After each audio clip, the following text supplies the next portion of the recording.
Las gotas de lluvia golpeaban las ventanas y el viento entraba por una rendija provocando un silbido que nos distraía de la soporífera voz de la hermana Martina. Era una tarde horrible de finales de septiembre. La última clase del día había quedado atrás, pero por alguna razón nos sacaron de los dormitorios y nos juntaron en un mismo salón.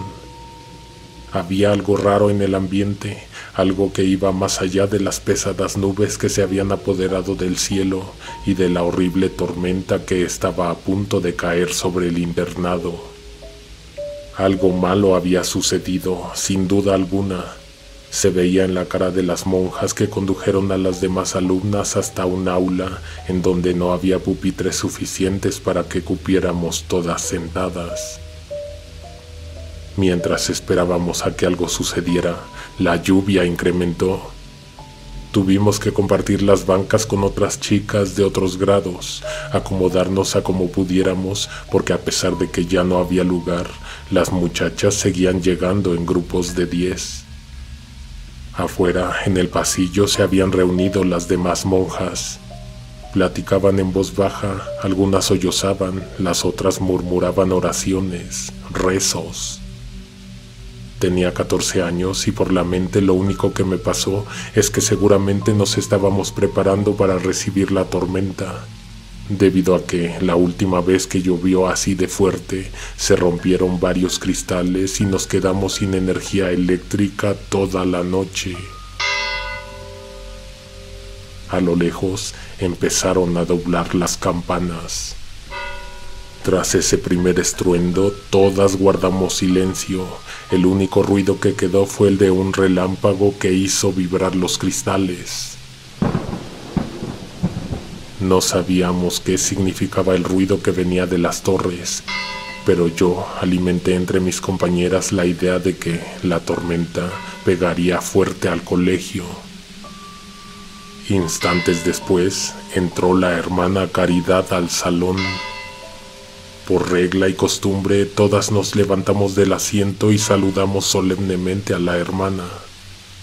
Buenas tardes, hermana Caridad, repetimos todas al unísono al tiempo en que la hermana Caridad caminaba hacia el escritorio.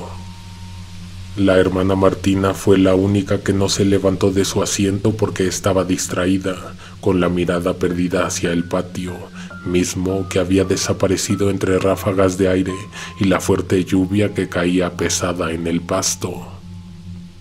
Martina recorrió el salón entero con la mirada.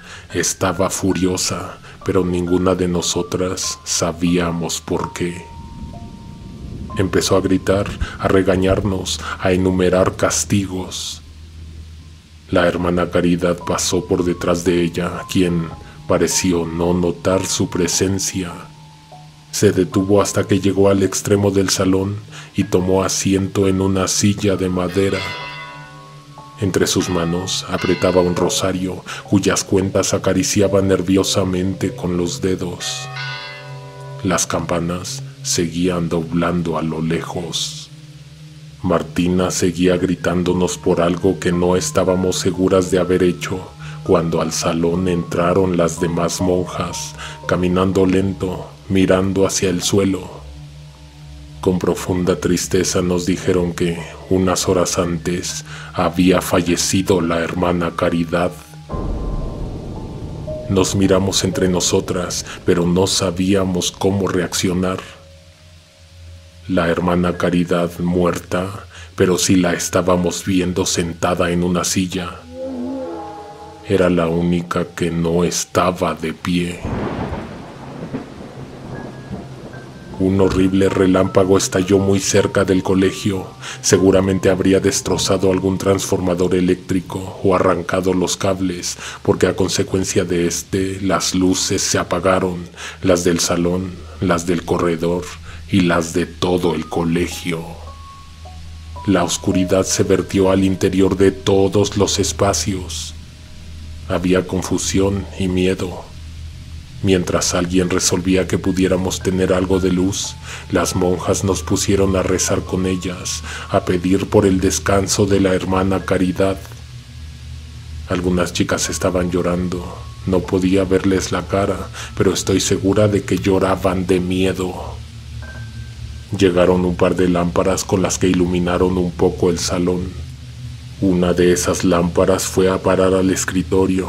Desde ahí alumbró tenuemente la esquina y la silla de madera vacía. Todas la vimos entrar y de pronto ya no estaba. Nunca pudimos conversar el tema con las demás monjas. La única que supo que habíamos visto a Caridad entrar al salón antes de que nos dijeran que había muerto era la hermana Martina. Ella siempre se negó a creerlo y nos castigó 2 semanas por eso.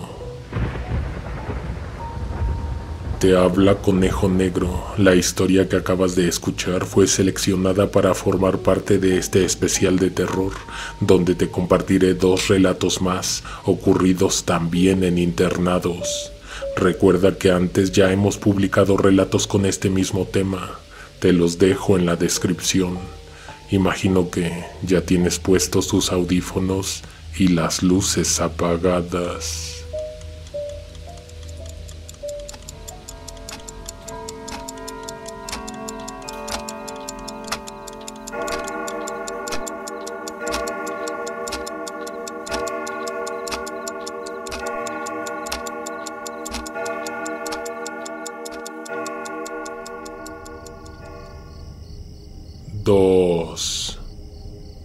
Recuerdo que el comedor de la preparatoria estaba en un edificio aparte. Desde los dormitorios se podía ver la azotea de ese lugar. Había en el último piso una cancha de básquetbol a la que no subía nadie. No se usaba jamás, era un espacio secreto del que, de hecho, nadie parecía tener conocimiento. No lucía como un lugar interesante, lo único que llamaba la atención era que podría servir como un buen escondite. Eso sí, había algo que me intrigaba de ese lugar. Ahí mismo, un pequeño cuartito a un lado de la cancha siempre tenía su luz encendida. De día era difícil averiguarlo, pero de noche, de una ventana pequeña salía un resplandor de luz, siempre, sin falta, todas las noches desde que nos dimos cuenta. Un día subimos. Aprovechamos un día de descanso para probar en cada una de las puertas del comedor hasta encontrar la que diera paso a una escalera. Convenientemente, la puerta no tenía llave, se abrió con tan solo girar la perilla. Teníamos 1 hora antes de que nos llamaran a los dormitorios. Sin pensarlo mucho, subimos por una escalera de caracol que no se sentía muy estable. Algo que no habíamos podido apreciar bien de ese lugar desde la distancia era la falta de mantenimiento. Había partes encharcadas, hojas podridas, lodo.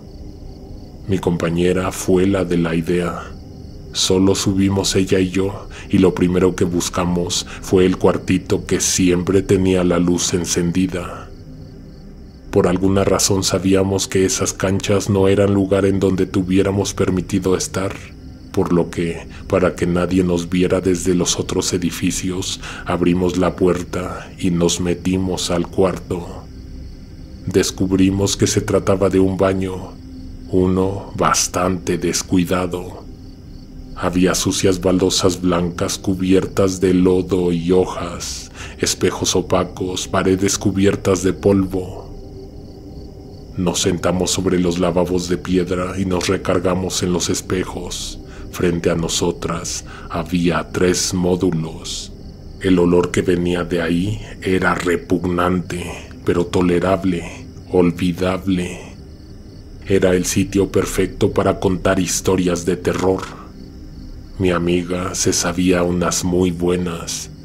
Dice que cuando era niña estuvo en otro internado, en otra parte del país. Ahí la escuela tenía un estanque. En el receso se pusieron a jugar. Habían formado una fila larga y estaban tomadas de las manos. Solo quien iba al frente podía ver, las demás tenían los ojos vendados y no debían soltarse. Ese era el reto. Terminaron de jugar y se dieron cuenta de que, de todas sus amigas, faltaba una. La encontraron cerca del estanque. Ella no se había dado cuenta de nada, seguía jugando, tomada de una mano invisible que la estaba conduciendo al agua.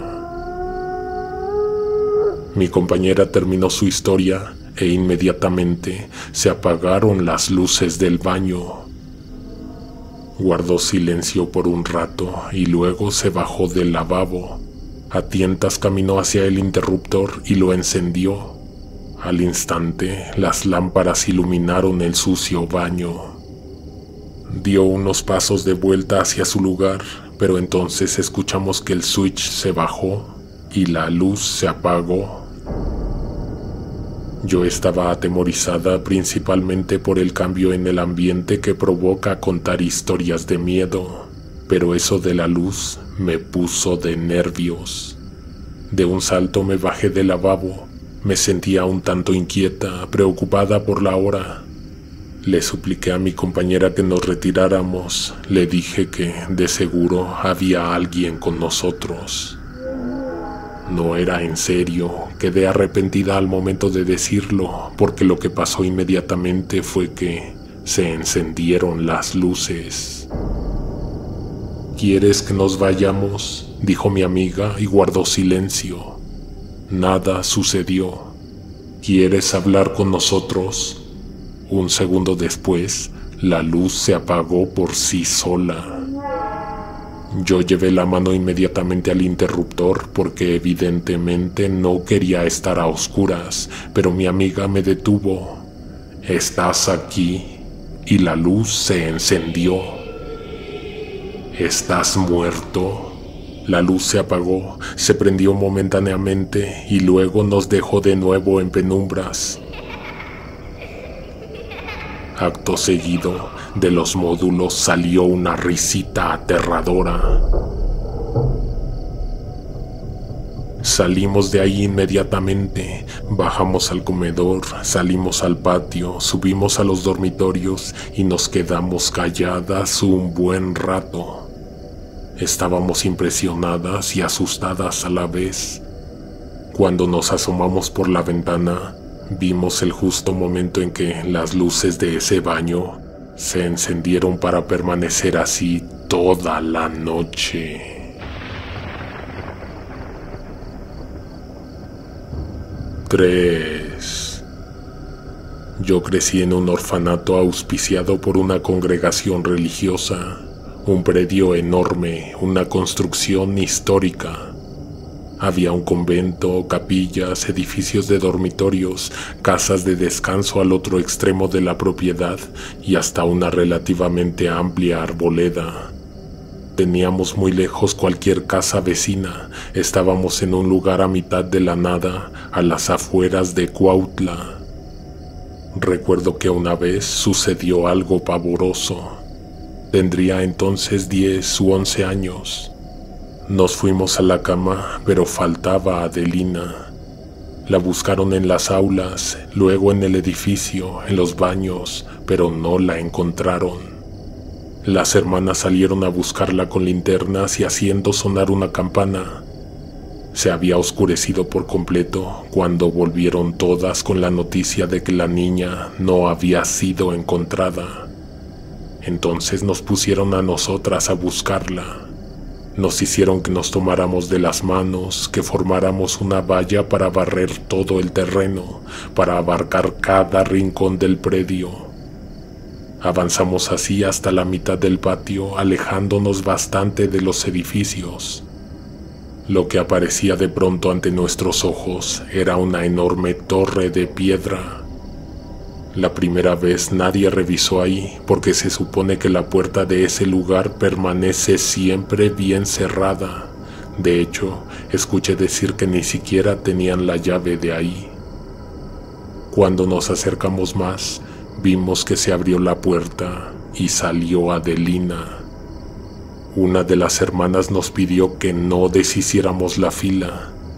Antes de volver a los dormitorios, interrogó a la pequeña enfrente de nosotras.